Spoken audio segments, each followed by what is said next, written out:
তো ভিকটিম হিসেবে যাচ্ছে ক্যান্ডিডেটরা, ভিকটিম হিসেবে যাচ্ছে। তো ভিকটিম হিসেবে গেলে ওইদিকে যে প্রসিকিউট করার জন্য যিনি আছেন, যিনি বলবেন যে এর বাদ যাওয়ার কারণ যথাযথ, একে বাদ দেওয়া দরকার ছিল বলে বাদ দেওয়া হয়েছে, তো সে তো বাদ দেওয়ার কারণটা আমাকে স্পেসিফিক্যালি জানাইনি। আমি লড়বোটা কিসের ভিত্তিতে? শুধুমাত্র নোটিশের ভিত্তিতে। জুডিশিয়াল অফিসার এই কাজটা করছেন, তারা তো গতানুগতিকভাবে এই কাজটা করতে অভ্যস্ত নন। এটা একটা অ্যাডমিনিস্ট্রেটিভ, এটা এক্সিকিউটিভ লেভেলের কাজ। সেই কাজটা করতে গিয়ে স্বাভাবিকভাবে যে প্রশ্ন আসতে পারে যে তাহলে কি তাদের পর্যাপ্ত ট্রেনিং আছে? তো এর উত্তর হচ্ছে এটাই যে আমাদের চিফ জাস্টিসের তরফ থেকে জানানো হয়েছিল সুপ্রিম কোর্টকে যে ট্রেনিংয়ের, ভার্চুয়াল ট্রেনিংয়ের ব্যবস্থা করা হয়েছে এবং ট্রেনিংয়ের ব্যবস্থা করা হয়েছে যারা জুডিশিয়াল অফিসাররা যাতে এতে এনগেজ হয়েছেন। এইটা হতে হতে ভোট যে পেরিয়ে যাবে সেটা ধরে নেওয়া যায়। তো এখন আগামীতে দেখার এটাই যে কত তাড়াতাড়ি ব্যাপারটা করা যায়, যারা বৈধ ভোটার তারা কত তাড়াতাড়ি পুনরায় ভোটার তালিকায় ফিরে আসতে পারে, সেটাই এখন দেখার। এই যে প্রিলিমিনারি হিয়ারিংয়ের নোটিশ, সেখানে তাদের কেন শুনানিতে ডাকা হচ্ছে সেইখানে সেটা মেনশন করা ছিল এবং সেই ভেরিফিকেশান পর্ব পেরিয়ে যাওয়ার পরে, প্রাথমিক শুনানির পরে ফাইনাল লিস্ট যখন বেরোয় ফেব্রুয়ারি শেষে, তখন কিন্তু প্রচুর নামের এগেনস্টে আন্ডার অ্যাডজুডিকেশন আমরা কলাম দেখতে পেয়েছিলাম। এবং মাথায় রাখতে হবে যে পুরো প্রসেসটা কিন্তু সুপ্রিম কোর্টের নির্দেশে হচ্ছে। এখানে এসআইআরটা শুরু করেছে ইলেকশন কমিশন ইন্ডিয়া অবশ্যই, কিন্তু তারপরে মাথায় রাখতে হবে যে পুরো প্রসেসটা সুপ্রিম কোর্ট মনিটর করছে এই জন্য যে একটা মামলা সুপ্রিম কোর্টে হয়েছিল, পরবর্তীকালে সিমিলার মামলা অনেকেই সুপ্রিম কোর্টে ফাইল করেছেন এবং সেই সমস্ত মামলাগুলো সুপ্রিম কোর্টে হিয়ারিং এখনও হচ্ছে। সম্ভবত আগামী এপ্রিলের 1 তারিখেই আবার তার শুনানি রয়েছে। এবার এইগুলো সুপ্রিম কোর্ট অবজার্ভ এই জন্য করছে বলছি, কারণ কিছু এক্সেপশনাল জিনিস এই প্রসেসে দেখা গেছে যেটা আগে কোনো দিন ছিল না।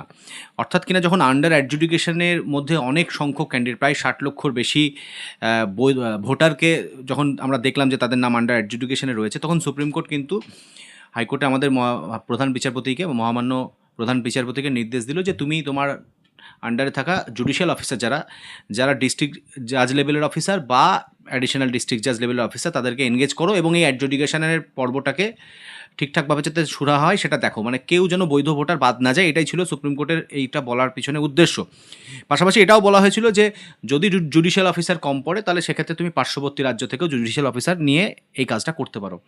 তাতে করে একটা সময় নিয়ে একটা সমস্যার কথা আমাদের প্রধান বিচারপতি সুপ্রিম কোর্টকে জানিয়েছিলেন চিঠি লিখে, যে আমার কাছে যা অফিসার আছে তাতে দিয়ে সবাইকে যদি আন্ডার অ্যাডজুডিকেশনে দিই তাতে করে প্রচুর সময় লেগে যাবে। তো যে কারণে পরবর্তীকালে ডিস্ট্রিক্ট জুডিশিয়ারির নিচে যারা সাব ডিভিশনাল লেভেলে যারা ম্যাজিস্ট্রেট আছেন তাদেরকেও এখানে এনগেজ করা হয়। এবার তারপরে মাথায় রাখতে হবে যে যারা জুডিশিয়াল অফিসার এই কাজটা করছেন তারা তো গতানুগতিকভাবে এই কাজটা করতে অভ্যস্ত নন। এটা একটা অ্যাডমিনিস্ট্রেটিভ, এটা এক্সিকিউটিভ লেভেলের কাজ। সেই কাজটা করতে গিয়ে স্বাভাবিকভাবে যে প্রশ্ন আসতে পারে যে তাহলে কি তাদের পর্যাপ্ত ট্রেনিং আছে? তো এর উত্তর হচ্ছে এটাই যে আমাদের চিফ জাস্টিসের তরফ থেকে জানানো হয়েছিল সুপ্রিম কোর্টকে যে ট্রেনিংয়ের, ভার্চুয়াল ট্রেনিংয়ের ব্যবস্থা করা হয়েছে এবং ট্রেনিংয়ের ব্যবস্থা করা হয়েছে যারা জুডিশিয়াল অফিসাররা যাতে এতে এনগেজ হয়েছেন। এবার তার পরবর্তীকালে প্রধান বিচারপতির বেঞ্চের তরফ থেকে আশ্বাস দেওয়া হয়েছিল যে মানে ভোটের আগের দিন পর্যন্ত, নমিনেশনের আগের দিন পর্যন্ত যারা যারা মোটামুটি আন্ডার অ্যাডজুডিকেশন থেকে সাপ্লিমেন্টারি লিস্টে, যে সাপ্লিমেন্টারি লিস্টে এখন টাইম বাই টাইম ফাইল হচ্ছে দেখছেন, সেই সাপ্লিমেন্টারি লিস্টে চলে আসতে পারবে, তারা ভোট দিতে পারবে। কিন্তু যারা আসতে পারলো না, এবার আপনার প্রশ্ন হচ্ছে যারা আসতে পারলো না তারা কী হবে? এবার যারা আসতে পারলো না তাদের ক্ষেত্রে যেটা, সেটাও সুপ্রিম কোর্ট বলে দিচ্ছে এবং এটাও একটা এক্সেপশনাল ব্যাপার।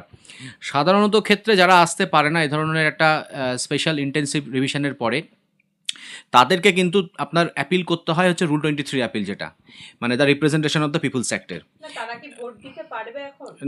ভোট দিতে পারবে না, ঘটনা প্রভাব সেরকমই মনে হচ্ছে, ভোট দিতে পারবে না, কারণ আমাদের এখানে 23 এবং 29 তারিখে ভোট এবং ট্রাইব্যুনালের ফরমেশন হয়েছে, আবেদন করার জন্য একটা নির্দিষ্ট সময়সীমা বেঁধে দিয়েছে, তারপর সেগুলোকে শর্ট আউট করে সেগুলো শুনানি হতে হতে ভোট চলে যাবে। মানে প্র্যাকটিক্যালি অসম্ভব ব্যাপার, তারা ভোট দিতে পারবে বলে মনে হয় না। আর যদি পারেও বা ট্রাইব্যুনাল যদি ফাংশন করাও শুরু করে, প্রথম কথা ট্রাইব্যুনাল কোথা থেকে ফাংশন করবে এটা নিয়ে একটা প্রশ্ন আসছিল যে জেলায় জেলায় ট্রাইব্যুনাল যাবে কি যাবে না, যেহেতু জেলাভিত্তিক জজ সাহেবদেরকে, প্রাক্তন বিচারপতিদেরকে ভাগ করে দেওয়া হয়েছে। এখন জানা যাচ্ছে যে ওরা ডায়মন্ড হারবারেই কোনো একটা জায়গায়, একটা কোনো বিল্ডিংয়ের নামটা আমার মনে পড়ছে না, সেখানটাতে ট্রাইব্যুনাল ফাংশন করবে। এবার স্বাভাবিকভাবেই এখান থেকে ফাংশন করবে, অনলাইন আবেদন করতে পারা যাবে জানা যাচ্ছে। অনলাইন আবেদন করতে পারলে, এবার অনেকে যেমন প্রশ্ন করছে অনলাইন আবেদন করতে পারলে ডকুমেন্টস অ্যাটাচমেন্টের ক্ষেত্রে কোনো কলাম দেখতে পাচ্ছেন না তারা। তো এই জিনিসগুলো শর্ট আউট হওয়ার জন্য আরও কিছু নির্দেশিকা আসার দরকার আছে। সম্ভবত আজকেই একটা স্ট্যান্ডার্ড অপারেটিং প্রসিডিওর আসার কথা আছে যে কীভাবে ট্রাইব্যুনাল ফাংশন করবে। তবে এইটা হতে হতে ভোট যে পেরিয়ে যাবে সেটা ধরে নেওয়া যায়। তো এখন আগামীতে দেখার এটাই যে কত তাড়াতাড়ি ব্যাপারটা করা যায়, যারা বৈধ ভোটার তারা কত তাড়াতাড়ি পুনরায় ভোটার তালিকায় ফিরে আসতে পারে, সেটাই এখন দেখার। না তাহলে যারা বাদ গেছে তারা এখন কি করবে, মানে আইনি পদক্ষেপ তারা কি নেবে বা তাদেরকে এখন কি করতে হবে? তা অনেকজন তো একেবারে দুর্ভিক্ষে তারা মানে হতভাগ হয়ে গেছে যে আমরা ভারতের নাগরিকত্ব নয়, নাগরিকত্ব হরণ নিয়ে অনেক মানুষের হুম মধ্যে হুম। হতাশা হচ্ছে। সেই বিষয়ে আপনি যদি একটু বলেন। দেখুন, যাদেরকে প্রাথমিকভাবে নোটিশ করা হয়েছিল তাদের মধ্যে বেশিরভাগের নাম, মানে যারা আন্ডার অ্যাডজুডিকেশনে ছিল তারা হচ্ছে বেশিরভাগ প্রথমে নোটিশ প্রাপ্ত, কিন্তু নোটিশ পাইনি প্রথম দিকে, তারপরেও আন্ডার অ্যাডজুডিকেশনে এসছে, এরকম উদাহরণ রয়েছে, কিন্তু সংখ্যার তারতম্য আছে, মানে কম আছে এটা অনেক সংখ্যাতে। এবার যাদের নোটিশ করা হয়েছিল তাদের নোটিশে মোটামুটি ৩-৪ দফার কারণ দেখানো হয়েছিল।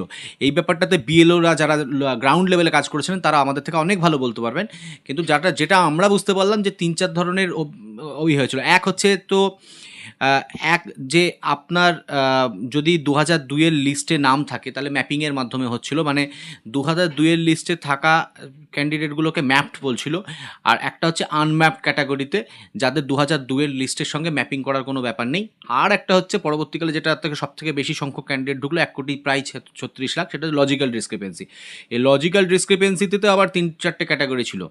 একটা যেমন হচ্ছে লজিক্যাল ডিসক্রিপেন্সিতে, যেখানে দেখা যাচ্ছে একটা এলাকাতে ম্যাপিংয়ে ৬-এর বেশি, মানে একজন ব্যক্তিকে হয়তো ৬ জন পিতা হিসেবে দেখিয়েছে, তো ৬ বা ৬-এর বেশি জন পিতা হিসেবে দেখালে ম্যাপিং দেখা যায়। এবার এখানটাতে গিয়ে আমরা বিএলওদের সাথে কথা বলে বুঝতে পারছি যে কোনো ক্ষেত্রেই হয়তো খুব রেয়ার ক্ষেত্রে এরকম হয়েছে যেখানে ৬ জনকে বাবা হিসেবে দেখানো হয়েছে। সাধারণত ৩-৪ জনকেও যদি কেউ বাবা হিসেবে দেখায় তাহলেই তাকে কিন্তু ওই ৬ জনকে বাবা হিসেবে দেখানো হয়েছে বলে আপনাকে হিয়ারিংয়ে ডাকা হলো, এরকম মর্মে নোটিশ দেওয়া হয়েছে। কিন্তু হিয়ারিং পর্বে কোনো মতেই কমিশনের তরফে এটা জাস্টিফাই করানো হয়নি ক্যান্ডিডেটকে যে এই দেখুন এরা ৬ জন, আপনার পাশাপাশি এরাও আপনার পিতাকে নিজের পিতা বলে দাবি করছে, এরকমটা কিন্তু ক্ল্যারিফাই করা হয়নি। তার পাশাপাশি যেখানে বাবার বয়সের সঙ্গে সন্তানের বয়সের মিনিমাম একটা গ্যাপ থাকছে না, ১৫ বছরের কম গ্যাপ থাকছে সেখানে ডাকা হয়েছে, ৫০ বছরের বেশি গ্যাপ থাকলে সেখানে ডাকা হয়েছে, এবং দাদু নাতির বয়সের ক্ষেত্রে ৪০ বছরের যদি এরকম ডিফারেন্স থাকে তাহলে দেখা যাচ্ছে এরকম সাধারণত। এইগুলো আমি যেমনটা বললাম যে বিএলওরা আরও ভালো করে বলতে পারবে, কিন্তু এইগুলো যখন শুনানিতে হয়েছিল, যারা শুনানিতে পার্টিসিপেট করেছিলেন তারা সেগুলো নিশ্চয়ই জাস্টিফাই করার চেষ্টা করেছিলেন সেখানটাতে, কিন্তু তার পরবর্তীকালে যখন আন্ডার অ্যাডজুডিকেশনে গেল এখানে কিন্তু আত্মপক্ষ সমর্থনের কোনো আর সুযোগ থাকছে না।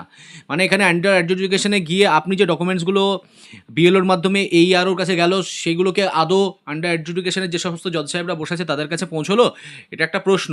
কারণ সেখানে গিয়ে আপনি আর নিজের পক্ষ পেশ করতে পারছেন না, দেখতেও পাচ্ছেন না যে কোন ডকুমেন্টসগুলোর উপর আপনার ভেরিফিকেশনটা হচ্ছে। সুতরাং এই পার্টটাকে মাথায় রেখে আমরা যেটা ভেবেছি, প্রথম কথা হচ্ছে এটা ম্যান্ডেটারি নয়, বলে দিই প্রথমে, যেটা জরুরি নয় যে আপনাকে করতেই হবে, কিন্তু যদি আপনার মনে হয় যে আপনি ষড়যন্ত্রের শিকার হয়েছেন, আপনার কাগজপত্র ঠিকঠাক করে ভেরিফাই করা হয়নি, তাহলে আমার মতে আপনার একটা আরটিআই অ্যাপ্লিকেশন করুন। এটা ম্যান্ডেটারি নয় আবার বলছি, কারণ ম্যান্ডেটারি হচ্ছে আপনাকে অ্যাপিল করতে হবে ট্রাইব্যুনালে, কিন্তু আরটিআই অ্যাপ্লিকেশনটা করুন। ধরে নিন যে ওরা রিপ্লাই দেবে না, তারপর ফার্স্ট অ্যাপিল, সেকেন্ড অ্যাপিল, সমস্ত কিছুটা করুন। আমরা এরকম একটা আরটিআই অ্যাপ্লিকেশন একটা প্রিপেয়ার করেছি, এবং আমরা আমাদের কাছে যারা চাইছে আমরা তাদেরকে বিনামূল্যে এর কপিটা দিচ্ছি। এতে কি নেসেসারি চেঞ্জেসের প্রয়োজন সেটাও আমরা জানিয়ে দিচ্ছি শুধু এটার জন্য। এবং এটাও আমরা বলছি যে এইটা করা জরুরি নয়, কিন্তু ডিলিশনের কজ আপনার তো নিজে কেন বাদ গেলেন তার জানার তো একটা অধিকার আছে। বর্তমানে যাদের নাম ওই ডিলিটেড তালিকায় থাকছে তাদেরকে তো সেটা জানানো হচ্ছে না যে কেন তোমার নামটা বাদ গেল। তাহলে সে তো অন্ধকারে, সে প্রথম শুনানি থেকে তার কেসটাকে কি ডেভেলপ করতে পারলো না, এই জিনিসটা তার মাথায় আসবে।